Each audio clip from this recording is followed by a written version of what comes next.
Well, good morning, everybody. It's my pleasure to welcome you on behalf of the New School and the Tishman Environment and Design Center. Before I begin my remarks, I want to make a personal public thank you to Jeanette Sada-Khan for BikeShare. This is how I get around New York City. And I think BikeShare is emblematic of the kinds of small-scale innovations that have huge instrumental benefits. They, in New York City, will get tens of thousands of New Yorkers onto a sustainable and healthy transportation mode. But they also have the impact of a mind shift in the way we view not just transportation modes, but our role in the city and the way in which we have to share public space like the streets. And over time will actually have a huge impact on the way we organize our transportation system, but also think about our role in the city and efforts for sustainability. You have a full agenda ahead of you this morning, so I'll be brief in my remarks. Issues of sustainability, environmental justice, and resilient design are woven throughout the curriculum at the New School because these are cross-cutting issues that we believe are core to both the liberal arts and design pedagogy. And they're also essential for our graduates to understand if they're to be active and engaged citizens and members of MAS in the future. Issues of sustainability are important to our students as well, and they are enrolling in environmental studies degree programs in increasing numbers.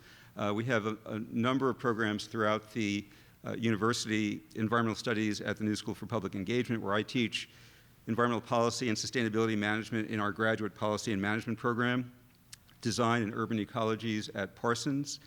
And students are taking these programs because they're eager to learn how to make cities where more than half the world's population lives more egalitarian, resilient, livable, and sustainable. Our academic programs are interdisciplinary, combining courses in design, urban ecology, and the social sciences. We use New York City as our laboratory, and we teach systems thinking from urban food systems, which is my area of focus, to green infrastructure, an area that my colleagues Tommen McPherson and Brian McGrath are focusing on in their research. We do this as a way to integrate complex concepts to help our students apply theory to practical problems. Now, you're focusing on the work of the Special Initiative for Rebuilding and Resiliency, and it's a really excellent illustration of how cities across the global north, and New York City in particular, have been leaders in research, design, and planning to both mitigate greenhouse gas emissions and also adapt to a rapidly changing climate. Sadly, local initiatives have partly been out of necessity, the result of a dysfunctional Congress that has ignored an increasing amount of scientific evidence of climate change-related risks. But it's also a function of the innovative capacity of local government and the creativity of citizens engaged in community building work that MAS has been leading throughout its history. My colleagues and I and our students look forward to working with the Municipal Art Society and the other organizations that each of you represent on projects related to resilience and sustainability in the future.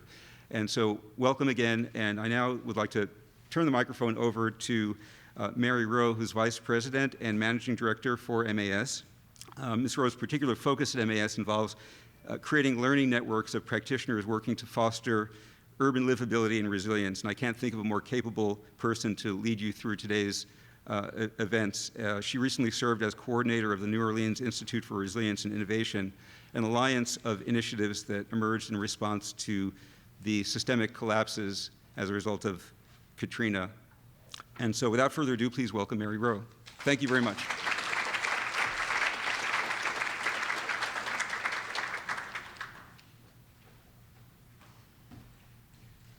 Good morning.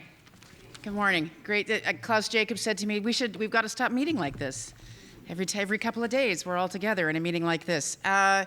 It's tremendous that we have this chance to do this. It's a great, important moment for the city and for the region, and MAS has really dug into this and really interested in how we can engage a multi-stakeholder, broad, diverse discussion about how we secure the resilience, economic, environmental, social, cultural resilience for the city. and for the areas that surround us. I want to thank the New School. They've been our partner along this road to resilience for the last several months, and we appreciate them making available this facility to us as they did in January. Many of you were with us in January. We've been in regular contact with them. They're live streaming this event. Hello to all of you in the blogosphere that are watching us. And we appreciate the leadership that the faculty and the administration is taking around these issues. It really is an all-hands-on-deck thing, and we appreciate very much their lending a hand. We've also had several partners engaged in this process. As many of you know, you're in the audience, so you know. I want to thank particularly Joan Byron and Vicki Bean, who helped us at the very early stages when we said, let's find a way to really dig into the detail of the SIR report and then broaden the discussion to include the state and the federal government to talk about how do we go forward. So I know that Joan is here. I don't know if Vicki's here yet, but thanks, ladies. Thank you. The other thing I want to do is we have at MAS a remarkable group of folks that have been tracking these issues. We started looking at resilience in 2010. We started putting it into our summit. We started talking about the relationship between the economic and the social and the environmental, and then all of a sudden Sandy happened, and the environmental piece rose to the top of the agenda, but we're continuing to try to make this an integrated discussion, and I have really fabulous colleagues at MAS that continue to push this, one of whom everyone in this room is dealing with every day, and that's Courtney Smith. So I just want to thank Courtney, who's really the queen of resilience in MAS. Yes, she really is. And I also see we have a few MAS board members here. Thank you for coming, and committee members. And the other thing we have today is a huge number of folks from the SIR team. Now, officially, SIR has become dispersed. You're in the diaspora now, SIR, as they've gone back to where they normally live. But they've come back today, and I appreciate Jamie and Tacumbo coming themselves, but also recruiting many of their colleagues. So could I just thank all the folks that were associated with the SIR process, which is, let's face it, a Herculean task to produce this in the time frame that they've done. And as Ron Schiffman said to me what was your phrase, Ron, in the foyer? You know, there's a lot in there. There's a lot of work. There's lots to criticize, but there's lots in there to consider and work with. And I just want to acknowledge that these folks are secondments or have been on assignment to this, and they've all gone back to their day jobs, but they've come here to be with us this morning. So I want to thank them for that. And you're going to get a chance to meet them and talk with them and talk with them in these breakout sessions about the specific pieces of work that they've produced in the report. The other thing that you're going to be able to talk about is what's not in the report. And I know there are many folks here who were associated in some way with producing a chapter, and they can tell you what's on the cutting room floor, and they can tell you what's behind all the recommendations. So I think it's a really important opportunity for us to try to get a glimpse into what's really underneath the cover. The other thing I wanted to say is a number of our colleagues at MAS today are engaged in parallel, because there are many things in the city that need focusing on, and many of them today are at City Council, where our other piece of resilience activism is around our campaign for a new Penn Station and for limiting the term of the MSG renewal. So they're at Council today, so we're with them in spirit. Now, if I could ask Tacumbo and Jamie to come to the stage from SIR. These are the two fearless leaders who worked with Mark Ricks to produce the report. They're going to take us through some of the specifics of this. We have a hashtag for today, all you who are tweeting. I know we've got some full-time tweeters, which is wonderful. Road #2 resilience. Tacumbo's going to go first. Would you please welcome Tacumbo and Jamie?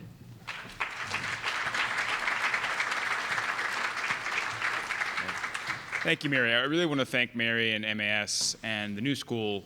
As you pointed out, there's so much that's in the report, and unfortunately, the way the news media works is that you get to cover, kind of the 1% of that maybe is an overestimate. And because of all the work that the team has done, it really is good to kind of get it out there, have a fulsome discussion.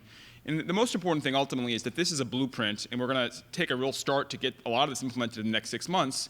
But we didn't get in this mess overnight, and it's not going to be something you solve overnight. And so really it's contingent upon the broader populace of the city, this engaged group, to push these ideas, to engage with them and push them forward. So these kind of discussions are really instrumental in making this live and be successful, because it's not something that some small group of people can do by themselves. So because it's such a long report, Jamie and I are going to talk really fast. I think we can, if we do about 40 pages a minute, we can get through it in the time we have. But again, as you said, I think the breakout sessions would be good to get into some of the detail that we don't get to cover up here at first. So the quick overview is that the mayor launched the SIR back in December after there was the immediate recovery after the storm, and charged the team with asking 3 basic questions and answering 3 basic questions. First, what happened during Sandy, and most critically, why. Because as we'll discuss, Sandy was a very idiosyncratic series of events, and so it's not exactly what happened, but some of the causes behind it that are really important to understand. Second, in that vein, what could happen in the future given all the different kinds of climate change that are potential going forward. And third, the thing that everyone wants to know is, so what do we do about it? What are the set of recommendations and policies that we should implement? So just a quick overview of the team, a bunch of folks who are here today. It's about 36 folks pulled from a variety of disciplines. We have a lot of folks who come from within the city, people who came from private practice, various consulting firms. There's a lot of expertise, both disciplines and background represented. But the team itself, although there were folks who were literally living 24/7, people did sleep at the office, is the tip of the iceberg. And there was really a larger team behind this team that was engaged, which included a number of outside consulting firms, various city, state, and federal agencies. So you have years of expertise represented in city planning and DEP and other agencies in the city that were brought to bear. And then we also brought in some specialized expertise, such as Swiss Re. And I'll talk a little bit about that going forward. I'll just touch this briefly to say that, again, even the folks who were formally engaged or sort of paid by the city was only, again, the tip of the iceberg, because there's a huge process of public engagement, literally thousands of other people engaged. So jumping first into that first question, what happened during Sandy and why? And as I mentioned earlier, the storm was a very idiosyncratic series of events. The result was that we had the most significant flooding, the highest water levels ever in the history of the city. So you'll see on this chart is the top 10 high water events at the Battery in southern Manhattan. And you'll note that this is over the last 112 years. The interesting thing to note here, though, is that although this is a period over the last 112 years, all of the top 10 are in the last 50. You'll even notice that 3 of the top 10 were each of the last 3 years. So there's definitely a trend going on here. The other thing you'll notice is that the record was not just broken, it was shattered. So Sandy was not just higher than everything else, it was 40% greater than the next highest watermark. So this really was a tremendous event. So there are a number of reasons why that happened, and I'll go through these very quickly. First is that it was an enormous, enormous storm. We heard a lot about Katrina, but this is the same scale, Sandy and Katrina compared to each other. You can see that Sandy's scale is 3 times as large as that of Katrina. Second, it took this very distinctive left hook. So generally, because of the jet stream, storms are pushed out east when they leave. They come off the coast and get pushed out to ocean. Because of some changes in the pressure off coast, the storm was pushed back into the coast. And so, although it was not technically a hurricane, if it had been still a hurricane, it would have been only the 3rd time in recorded history that a hurricane took a direct hit on the Jersey coast. So that fact that it came back into the city or back into the Jersey coast put New York in the worst part of the storm. Actually, the northeast quadrant is where the winds are the most extreme.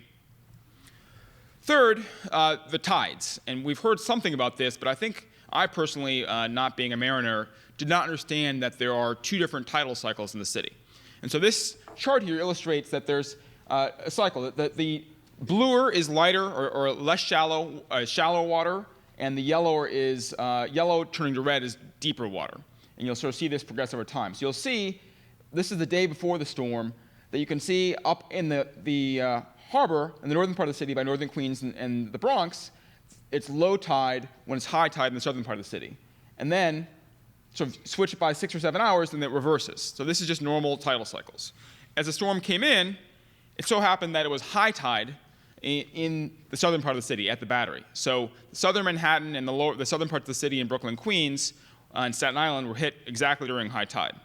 And so if you actually add these together, this chart shows the cumulative impact of the tide as well as the surge. So the blue line is the normal tidal cycle, going up and down, up and up and down.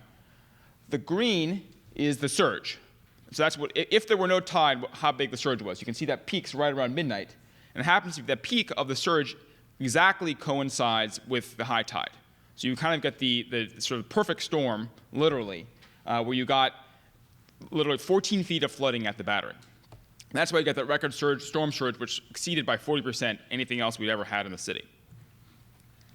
And so the impact of that is that the flooding was particularly bad in the southern parts of the city, but the counterfactual is that the storm actually had very little impacts in the northern part of the city because it was low tide in the northern Bronx and the Queens.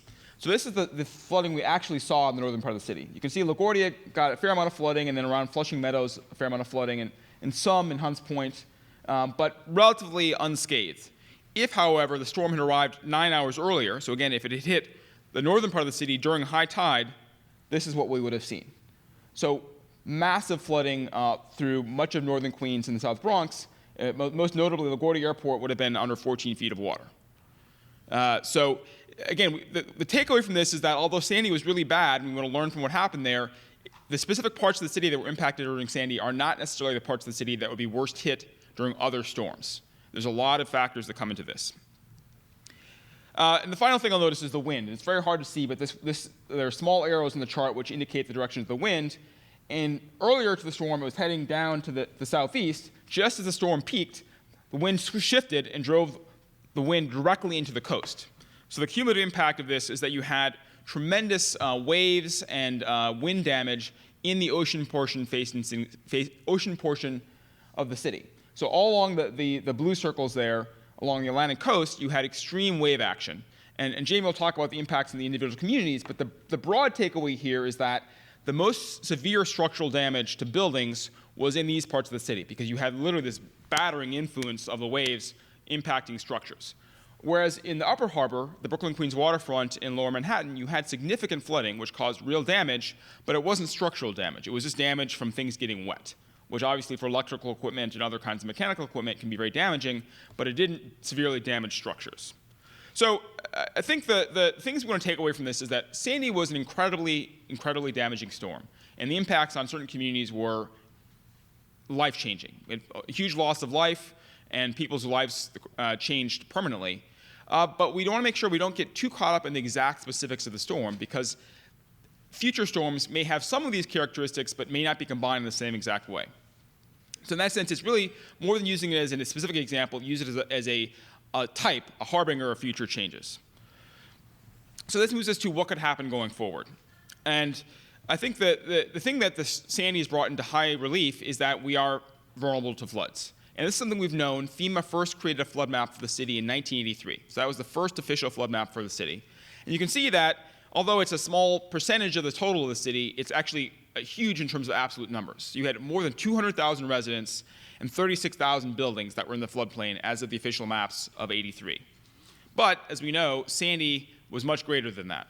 So the red here shows all the parts of the city that flooded in Sandy that were not within the floodplain. So you can see that the inundation zone far exceeded what was officially in the flood zone. In fact, roughly half of the structures and the damage that was caused were in areas not within the official flood zone. So FEMA actually had recognized that the flood maps were 30 years out of date and had begun prior to the storm that process of updating. Because of the damage of the storm and the need to provide guidance to folks, they've accelerated their process of releasing some of those maps. So they have something called work maps, which they just released this month. And you can see the huge growth of the floodplain. So this begins to correspond more closely with what we saw in Sandy.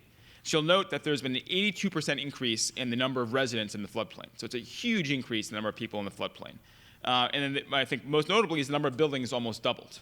So it shows you that the risk of the city, we're now talking about a part of the city which is equivalent to entire cities elsewhere. So although, again, it's still a smaller fraction of the city, it's a huge number of people and buildings at risk. The issue, however, is that this still does not reflect a number of risks to the city.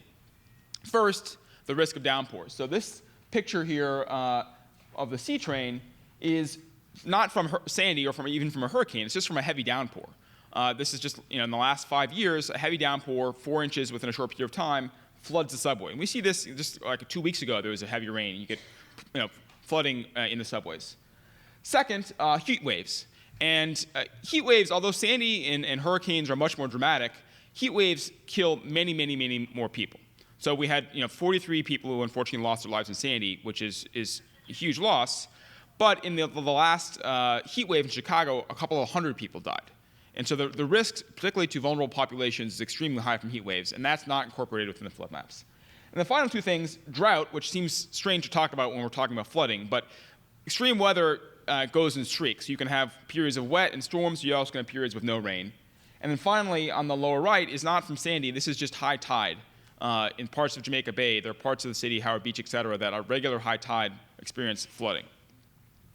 The final thing is that the flood maps don't reflect future risks.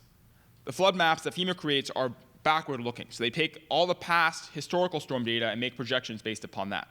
And we all know that our climate is changing. So this is something the mayor recognized, and back in 2007, as Mary alluded to, the city's been very forward-looking in terms of climate change. And so Plan YC was released, which was really a plan to address the city's carbon footprint and plan for a climate change in the future. And one of the things actually that's was less noticed at that time, there was actually a chart in Plan YC that in 2007 that showed indicative, a dotted line that showed potential flooding in the Holland Tunnel, which at that point was viewed as very controversial, but as we saw, that came to pass. One of the most important things that came out of Plan YC is the mayor convened the New York City panel on climate change, because the issue with climate change is that you're often given global averages. So global average temperature will increase 4 degrees centigrade. But that doesn't really help us in terms of planning for New York City or any particular municipality. So the New York City panel on climate change is a series of scientists, many of them located here in the city. We have a lot of great research institutions, but who are of international stature, who took the best knowledge from international climate science and applied that to New York City. And so the volunteers are very small, but basically have gone through all the different kinds of climate change risks and made projections specific to New York City. And I'll point out just a couple of things. First, in terms of sea level rise, they now project very likely that the middle range of the expectations are 1 to 2 feet of sea level rise by the 2050s. So within 35 to 40 years, sea level rise just on an everyday average basis is 1 to 2 feet higher. And at the high end of the range, as high as 2.5 feet higher than it is today. And that's also noting that today the sea level has already risen 1 foot over 100 years ago. And that's part of the reason why we saw that all the high water events, the Battery, are all happening in the last 50 years, because you already have sea level rise happening. Second thing that I'll just note from this is the number of heat days. So the number of 90-degree plus days in the middle range will double, and the high end will triple. So just to kind of put that in context, the doubling, which is the median expectations for this panel, would make New York City's climate like Birmingham, Alabama. So just kind of think about that. Not just heat, but also the humidity that comes along with that, and all the impacts that has on human health, on air conditioning, on buildings. So in some ways, again, it's not as dramatic as the flooding and the storms, but it's sort of like cooking a lobster. And so maybe a little bit every day, but the cumulative effect is that you have a very dramatic impact on the city and on health here. So again, as I mentioned, the FEMA flood maps are rearward looking. They look at historical data. Based upon the advice of the panel on climate change, the New York City panel on climate change, working with institutions in the city, we've created a forward-looking flood map. So basically takes the existing FEMA flood map and layers onto that the sea level rise that the panel on climate change projects. And you can see there's been a tremendous growth. So you have the floodplains, blue is the current floodplain, then you layer on the yellow, which is for the 2020s, and then the red is for the 2050s. And you can see cumulatively you have 100% growth in the number of residents in the city. So by the end of this, you have 800,000 New York City residents who will be in the floodplain in the 2050s. Actually, I shouldn't say the end, because this is only 2050 and the process continues. But within the next 35 years, you have basically larger than any other US city living in New York City's floodplain. So it's a tremendous, tremendous impact. And if you compare that to actually what it was in '83, it's a 260% increase. So this is really a very dramatic change given the life cycle of our buildings and our urban planning that's going to happen in a very short period of time. The other thing I'll just note very quickly is that in addition to the floodplains, you have just parts of the city that, due to weekly or monthly tides, will be underwater. So all these parts of the city you can't see very large. That's why we've enlarged a small portion of Howard Beach. These are parts of the city that will be flooded on a regular basis, not during storms, just due to tidal cycles. And this is a quick illustration of what the work we did with Swiss Re. And so because we wanted to have a sense of the broader financial impact of all this climate change. So Swiss Re, their whole business is reinsurance. They have to project risk carefully because that's what their business is based upon. And they basically took a storm like Sandy, which was a $19 billion event, and said, all right, that was basically a 1 in 70 chance of happening in any given year. What does that look like? The bottom line here is the current curve of risk and damage. The next curve is for the 2020s, and the blue curve on top is the curve for the 2050s. Essentially, if you take us fast forward another 10 years, a $19 billion storm is a 1 in 60% chance, 1 in 60 chance every year. And if you take that forward to the 50s, is a 1 in 50 chance every year. But more significantly, a storm of the same likelihood as Sandy in the 2020s would cause not 19, but $35 billion of damage. And in the 2050s, approaching $90 billion of damage. And this is assuming just the buildings in the city today. So if there's additional growth in the buildings and the assets of the city, obviously the damage would increase commensurately. So the takeaway from all of this is that these storms and climate change are becoming more and more likely. Storms themselves are not the only risk we face. There's a whole host of other kind of climate risks that we face, most notably heat and regular flooding from tide. And the impact of these changes will be dramatic. And again, here we're talking just in terms of dollars, but obviously the impact in terms of human health and life is also very significant. So, in short, we have to get at it. So this is all the depressing part of the presentation. So we move into the recommendations for SIR that the mayor announced last week. I think because there are a million different things you could do, it was important to guide our work by having a couple of overarching principles. Because essentially, the universe of interventions is infinite. So we have a set of basic guidelines to inform our work.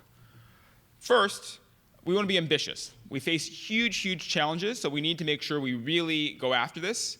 And the analogy that Seth Pinsky, who led the effort, likes to say is that we want to aim for the stars but not fail to launch. We have to make sure that we have things that are ambitious but actually reasonable and achievable. So look at available technologies, financial solutions that are available, et cetera. Second, on that line, in terms of resources, we have to acknowledge limited resources. We don't have, although we have a huge federal appropriation, that appropriation is spread not only across several states, but across New York City, Long Island, and other parts of the state. And we have lots of other competing interests in terms of public safety, education, economic development. So we have to make sure the dollars we spend here are spent wisely. And we look for the biggest return on any dollar spent. Third, and this is something we learned from looking at Katrina and the impacts in New Orleans and visiting the Dutch, who have spent literally centuries dealing with flooding and climate change. You can't put all your eggs in one basket. We have to have a series of defenses that protect the city. And so what I'm going to talk about very briefly here is the first two layers of those defenses, which are first, coastal defenses, and second, the buildings. Because in some cases, the water is going to get in, so we have to make sure our buildings are resilient. And the final thing is that we cannot abandon the coastline. As I mentioned, by the 2050s, we'll have 800,000 New Yorkers living in the coast. And so simply abandoning and retreating is not really an option. And in fact, the coast is a vibrant part of our city, and we want to embrace that. And I think the lesson we have here is not that we can't build by the coast, we have to do so intelligently. So very quickly, I'm going to run through. These are all the areas that we'll cover in some of the breakout sessions. Quickly on to coastal defenses. I think the good thing about Sandy is that we learned some things work. In some ways, it was unfortunate it wasn't an experiment we would have wanted conducted, but it yielded very valuable lessons for how to defend ourselves. And so one of the things that worked incredibly well were nourished beaches and dunes. So nourished beaches are ones that have been, you add sand to the beach to make them wider and raise the elevation. That proved to be very, very effective. Increased elevation, broadly speaking, getting things higher protects it from flooding. And then some other things which I'll talk about here. This graphic here is a beach with a dune system. It's sort of hard to see, but if you just notice the difference between here, this is before Sandy and this is after Sandy, notably there's not a lot of difference. You can see all the structures, the elevated train behind, this is in the Rockaways, is still there, very well protected. Buildings are all in fairly good shape. The only thing that's really changed is the sand. So the sand essentially was washed back, the dunes were destroyed, but that's their purpose. So essentially, the dunes were destroyed, but the structures and the people behind them are protected. And so it's a very old technology, but a very effective one. So there are a number of things that we saw during Sandy that worked effectively, and we also compared this with what's worked effectively, again, in other parts of the world and the country. So in terms of our coastal defenses, again, we have 520 miles of coastline. So it would be nigh impossible to protect every inch of that coast. So what we've done, and Dan Zarilli, who has led the coastal defenses work, is now also the executive director for the resiliency going forward, created this along with Mike Morello, who's here from city planning, actually years of work that Mike and his team have done to create a coastal risk map. And essentially what we wanted to do is say, all right, we have lots of coasts. Where are the greatest risks?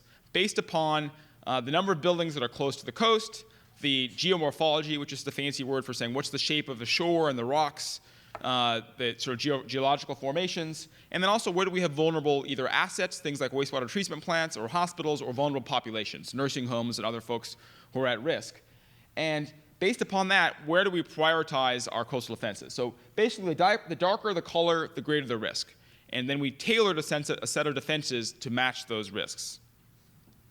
So the first set of things, again, I mentioned nourished beaches. This is a beach here which is being nourished. It basically is adding sand and making it wider. So the Army Corps is doing these kinds of things. So there's a series of interventions around the city, and the map indicates parts of the city where you're making interventions essentially to increase coastal elevation to keep water out.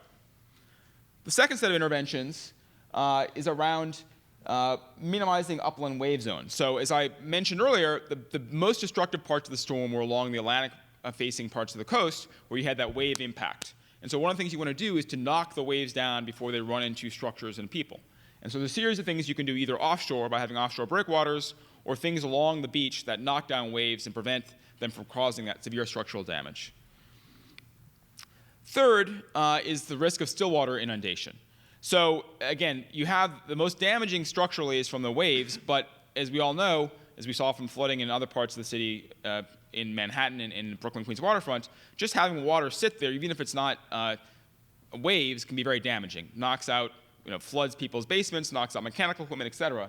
And so there's a series of interventions. What's pictured here is actually a temporary intervention. It's used in Holland and other places in Europe, where you can keep open access to the waterfront for recreation, for commerce, et cetera. But in times of storm, the good thing about a hurricane, unlike an earthquake, you know it's coming. So, a couple days in advance, you can place temporary structures. But there's a series of interventions, including temporary or permanent ones, landscaping, berms, et cetera, that essentially keep water out, essentially keep that still water flooding from occurring, protecting mechanical systems and other aspects of our built environment. And so this is, again, too much detail to go in here, but hopefully those who are interested can talk about this in the breakout. There's a series of tailored interventions that cut across the city, covering all those areas of the highest risk with a series of interventions tailored to the specifics of those neighborhoods, the geography, the buildings, et cetera. So the final thing I'll touch upon is buildings. And I think the one thing I'll leave you with here is that it is possible to build safely in areas subject to flooding. This chart has a lot of numbers on it, but there are just two things you need to note. So the top area here is the representation of different kinds of flooding that got flooded. The bottom half is the damage caused by that flooding. Top half is things that were flooded, bottom half, damage from that flooding. And what's on this chart is basically three different criteria. It has the age of the buildings, when they were built. Second, how tall it is, how big the building is. And third, is it combustible or non-combustible? And that's basically shorthand for, is it a wood frame building or is it made out of masonry or steel or concrete? And you can see there's all the different combinations of different ages of buildings, different sizes of buildings, et cetera. All of them were basically underrepresented in terms of if they were flooded, fewer of those, a small percentage of those who were flooded were actually damaged seriously. The one that stands out is the one in red. And the red is single story, wood frame, pre-61 construction. Those buildings, it's your prototypical bungalow or things like that, were overwhelmingly damaged in the storm. So 73% of the serious structural damage that happened in the storm was to those kinds of buildings. You'll note, if you're a large modern building, there's basically zero structural damage. So the takeaway from this is that our biggest problem is the pre-existing buildings, because our current modern building code works. It's very effective. Things that are built to modern construction codes, particularly larger ones, work very effectively. Not that there's no danger, but there are ways, there are effective building techniques.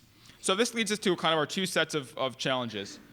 Touch upon this very briefly. One of the things that FEMA recommends as the standard practice for protecting buildings is to elevate them. So this is a picture from Jersey, and this is a picture from Texas. Similar things occur in Jersey and elsewhere, where you simply put things on stilts and elevate them. As we all know, much of New York, this is not going to work. You can't go to Red Hook, for example, and elevate a bunch of row houses, or if you look at a lot of southern Brooklyn, you have houses very closely spaced together. Elevation simply isn't an approach that works in a lot of New York City.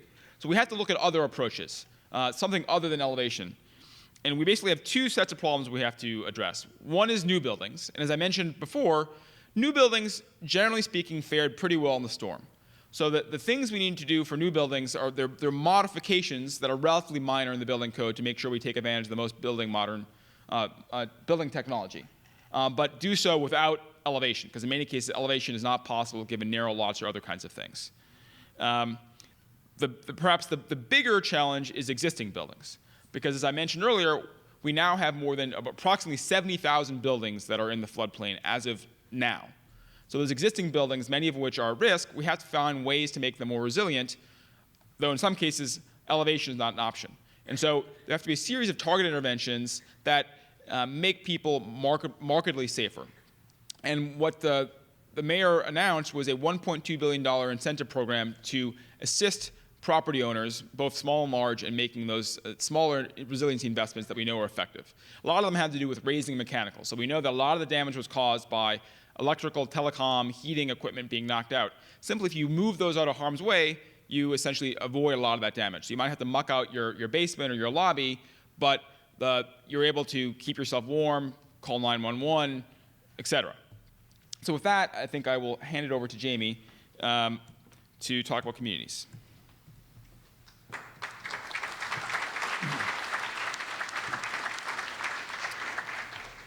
As the last point before we leave our citywide findings and recommendations is that, as Tacumbo noted, you'll find detailed chapters in our report, and we'll have a chance to talk about them in the breakout sessions on all of these subjects that are critical to the resiliency of the city. When we set out to do this, we felt it was critically important to prepare community rebuilding and resiliency plans for the 5 areas that were most severely impacted by Sandy. We thought that for a couple reasons. I mean, clearly, a lot of the city's infrastructure and its built environment and its critical assets needed to be looked at holistically and citywide. But within these communities, first of all, we had some severely vulnerable communities to various impacts of climate change, where we had lingering effects, which many of you in the room are very familiar with and have worked to try and remedy in various ways. Secondly, thinking about things at the level of place and at the community level helped us a great deal to figure out what the citywide recommendations needed to be. And so we really had a reference point within these 5 impacted communities. I'll go through them very briefly, and there'll be more time to talk about them in a few minutes, but they are, first of all, the ocean-exposed areas, which in many ways experience the most substantial and lasting impact: the east and south shores of Staten Island, the area of southern Brooklyn, including the Coney and Brighton Beach Peninsula, South Queens, and then the more sheltered coastline areas of the Brooklyn-Queens waterfront, and of course of southern Manhattan. So what you'll find in the report is there's a set of recommendations, rebuilding resiliency plans for each of these areas, but they very much, because of the way that we worked, incorporate these citywide resiliency measures. In fact, the first phase priority coastal protection measures that Tacumbo went through would provide enhanced protection for approximately 30,000 buildings within these 5 community areas. And as Tacumbo said, there's probably roughly 70,000 buildings that are now in the preliminary work map floodplain, according to FEMA. So we're able to provide enhanced protection with citywide coastal protection measures for almost 50% of the buildings, roughly 200,000 housing units in these 5 areas. The second thing that I'd say in general about these community plans is that it was very important to recognize that there were underlying challenges within these communities to begin with, many of which contributed or exacerbated the vulnerabilities and the damage and the difficulty in recovering that occurred within the communities. And so the plans that you find in the report have not only to do with thinking about large-scale coastal protections or adaptation of buildings, or protection of critical infrastructure, you'll find that they also consider the opportunities for economic recovery and resiliency. And also, I think very importantly, and we spent a lot of time with some very dedicated professional planners, some of whom are in the room today, thinking about how those interventions come down to the ground in a way that is consistent with the urban fabric of these areas. So you'll find in the plans, and we've tried to do conceptual renderings within each of these community areas for the major interventions so that that we can think about what those things look like and how we make sure they contribute to the urban fabric. The other thing I'd say at the outset is that we had a tremendous community consultation process. We recognize that in the limited period of time that we had, and in the fact that we were in many ways only beginning this process of thinking about resiliency, that we wouldn't be able to do the ultimate, most comprehensive community consultation process. But in the time that we had, our outreach group was able to, again, many of whom are here today, was able to really get us out there. And the other group that we have to really thank is the Municipal Arts Society, Mary and Courtney in particular, and their colleagues who helped us to recruit and train all of the facilitators. And just get a sense, raise your hand if you were at one of the SUR community meetings. It's a pretty good representation. And then if you were at more than one of the SUR community meetings, because we were very lucky to have some regulars who had both strong opinions and very good information. And also many of the groups that were so involved in thinking about recovery, I'd include Occupy Sandy among them, who I see are represented in the room. They were extraordinarily helpful to us in thinking about what was going on in these communities.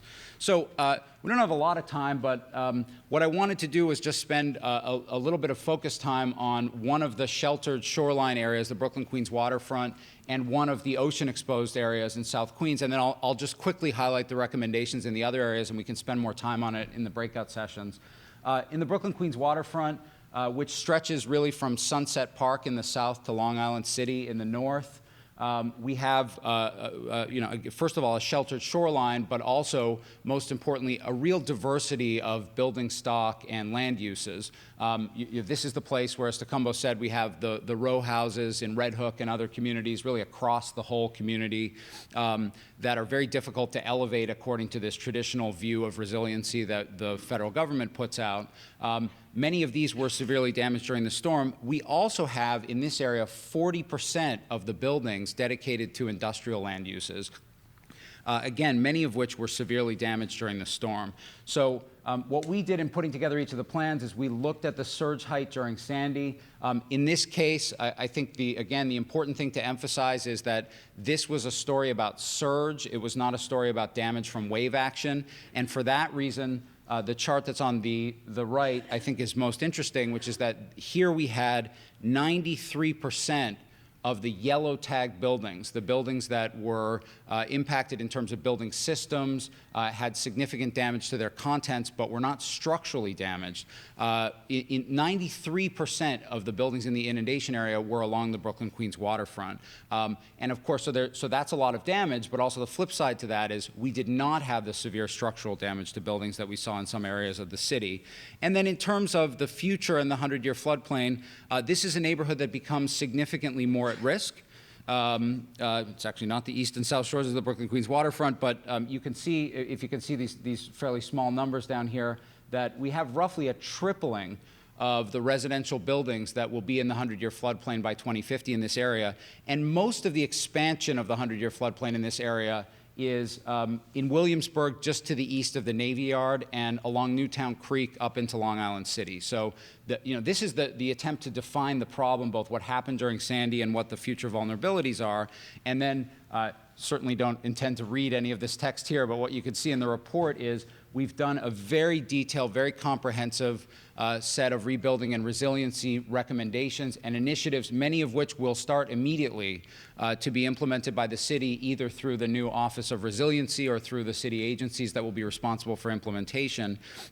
And again, this is all about, first of all, bringing our citywide recommendations down to the ground, thinking about coastal protections, building protections, and what we can do to protect critical infrastructure in this area, but also thinking about community and economic recovery.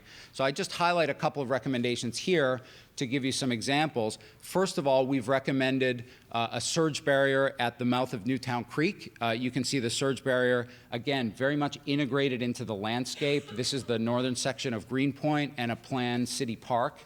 And the surge barrier would protect actually a very substantial amount of both residential and industrial property, which, if you think back to the maps I was showing a couple minutes ago, were very exposed to Sandy's surge.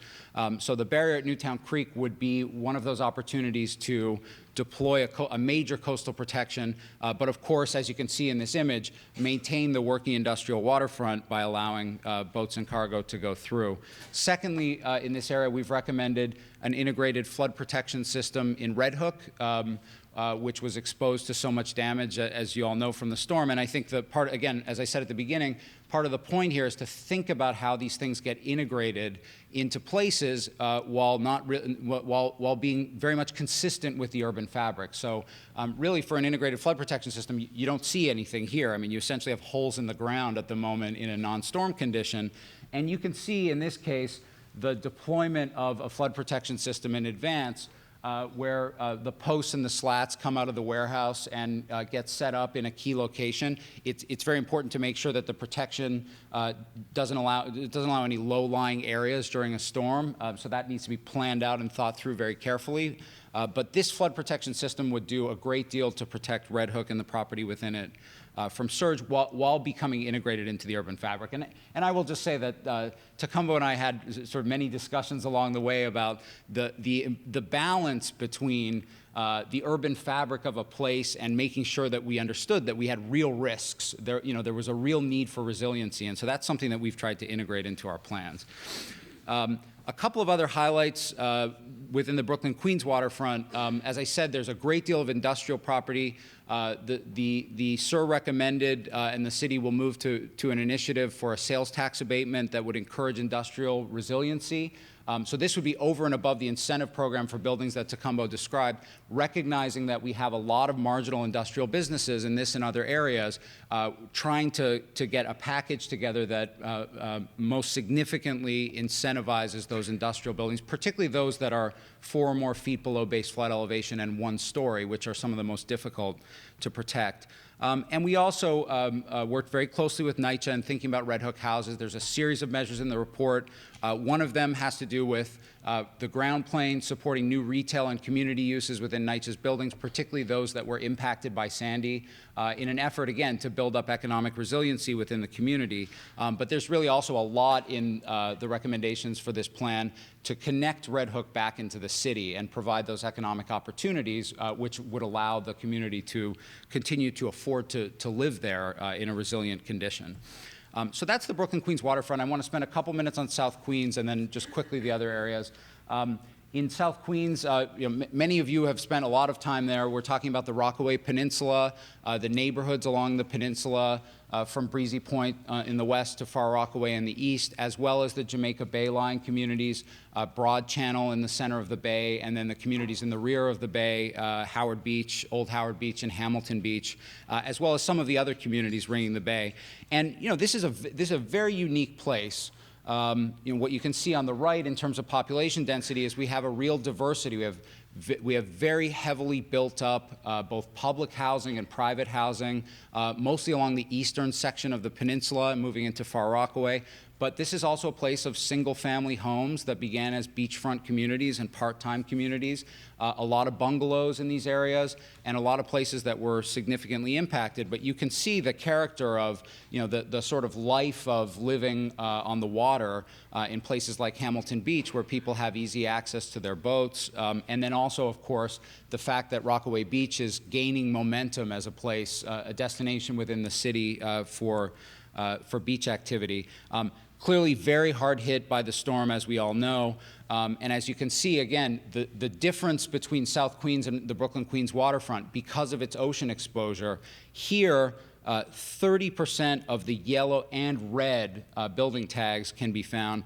And you can see that within South Queens on the pie chart, a little over 50% of the buildings that were damaged were either red tagged or destroyed, as opposed to 93% of the buildings that were yellow tagged, of the buildings that were damaged were yellow tagged in the Brooklyn-Queens waterfront. That's because of the ocean exposure. So this community is very heavily overrepresented. And clearly, you can see both the distribution of those tags. It may be a little difficult to read all of that, but also we have this really iconic and severe damage within the Breezy Point neighborhood. neighborhood that we're all very well aware of. Also, the one other thing about the surge height in this area that really speaks to the point that Tacumbo made is the beaches in many ways were well nourished and well protected. And it's a little tough to see, but the height of the storm surge was actually lower on the beachfront side of South Queens, of the Rockaway Peninsula, than it was within the bay, which was much less protected. So a lot of lessons here.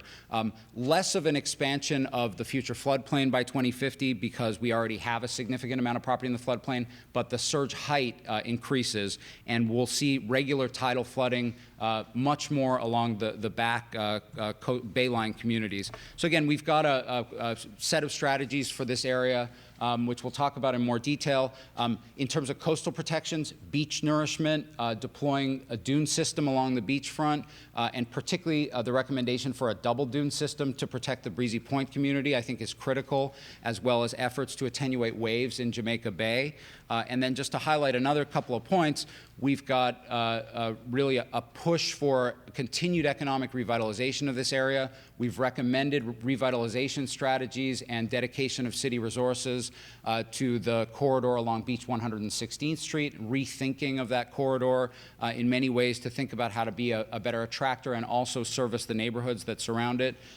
Thinking about the beach, and the Parks Department has done a tremendous amount of work to get the beaches back up and running, and what we've got in our recommendations has to do with thinking longer term about what the beach will become and how we can impact some of these key corridors to make them greater attractors as well as amenities for the surrounding community. And then within the Far Rockaway neighborhood, the city's already recommended and pursuing a new plaza along Beach 20th Street, and we have recommendations to revitalize the Mott Avenue corridor. So in addition to the resiliency efforts, also economic resiliency in South Queens. And then just very quickly to highlight our other three neighborhoods without going into a lot of background detail, we have the east and south shores of Staten Island, where we have a plan to address many of these neighborhoods. This was in many ways, the most severely impacted community, as we all know, with 24 of the 43 deaths that occurred during Sandy occurring in this area. And we've made a series of recommendations. I think probably the most important one, in many ways one of the most important of the whole plan, is to pursue a 15-foot armored wall along the side of the boardwalk on the east shore, which would provide a very significant amount of protection for communities. And in fact, we all know about the damage and the inundation that occurred in the east shore. If this wall were there, this is roughly Sandy. This is the water from Sandy, which would meet this wall. The boardwalk is well above it, and it would afford a great deal of protection. The city's recommended that this be pursued. The mayor announced that a match for this investment would be put in this year's capital budget. There is a match required from the state as well, and federal funding required, but I think this is a very significant initiative. And again, we've thought about how this integrates into the economic resiliency in the future of the community. And you can see here a view along the boardwalk where the city intends to solicit ideas for more concessions, more restaurants, more activation, more recreation, all of it fitting in with that wall that's planned and recommended.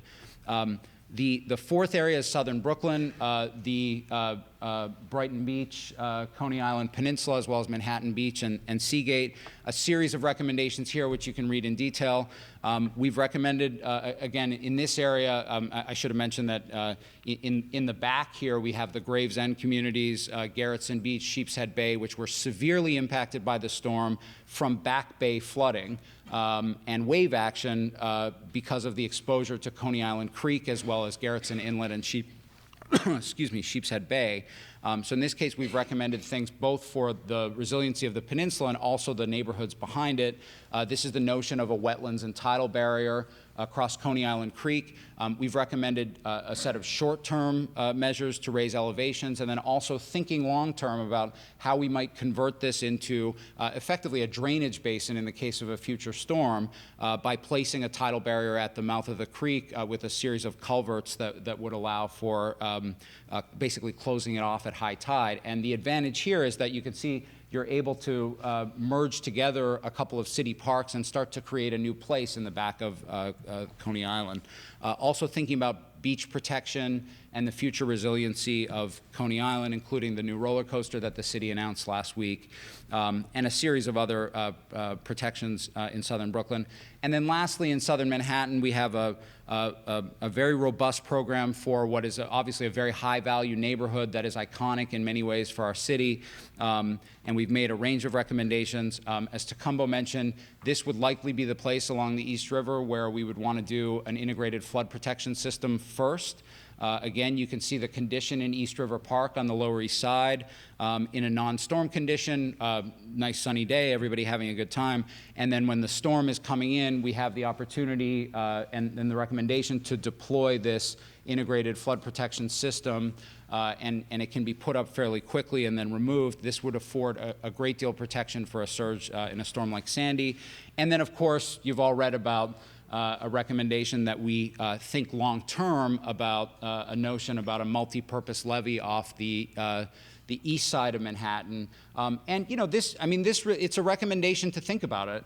And the reason for that is that if you look at Battery Park City on the west side, which was built in the post-marine industrial era, the edge of Battery Park City was raised to the point where that part of our city was essentially largely left unharmed by Sandy's surge.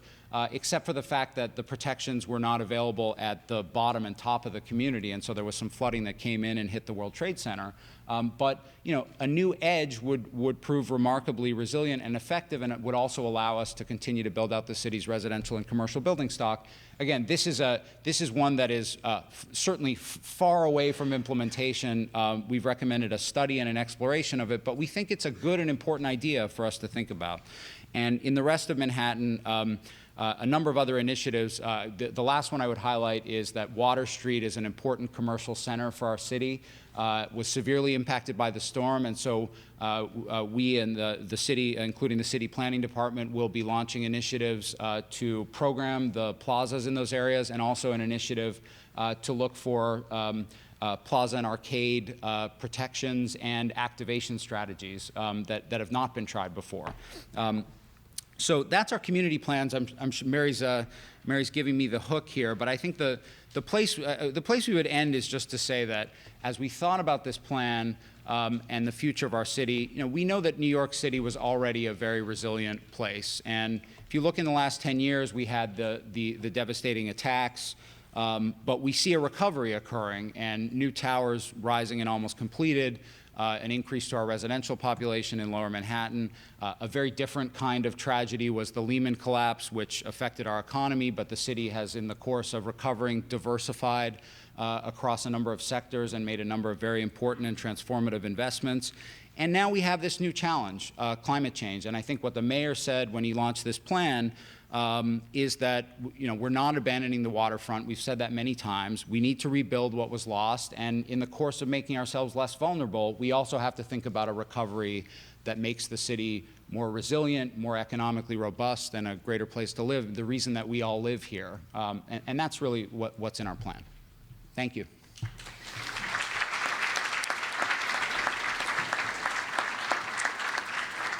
Okay, so now we're well into it. Thanks, Jamie. Thanks, Tacumbo. I really want you to have an hour in your groups. So what I'm going to suggest now, the groups are on the 5th floor and the 7th floor. Your agenda includes the breakout group and where you're to go. There's a moderator there. Part of the folks that are very well informed about these topics are in there. And then SERV folks are in those groups to answer your questions. Remember that when the reporting back, I'll see you here in an hour. Remember always in groups how challenging it is to come up with really cogent stuff. Think pithy, think practical, think proactive. See you back here in an hour.